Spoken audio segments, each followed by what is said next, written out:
পুরো দেশবাসীকে জানতে হবে একটি ঘটনা ঘটছে।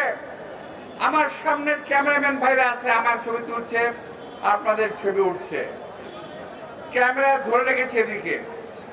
এই ঘটনা যখন ঘটলো ঠিক একইভাবে একজন ক্যামেরাম্যান এই ঘটনার ছবি তুলেছে। কোনো নড়াচড়া নাই, কোনো কাঁপুনি নাই।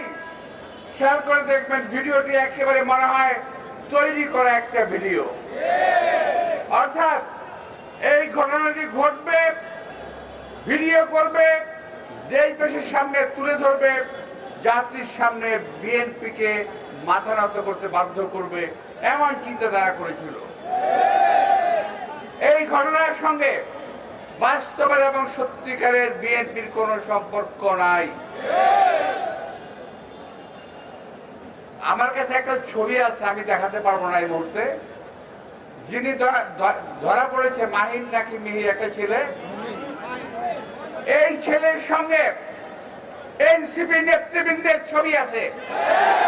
আমি দেখাতে পারি, আমি চ্যালেঞ্জ করে বলতে পারি এই ছেলের সঙ্গে ছবি আছে ওদের সঙ্গে, যে ছেলে ধরা পড়েছে।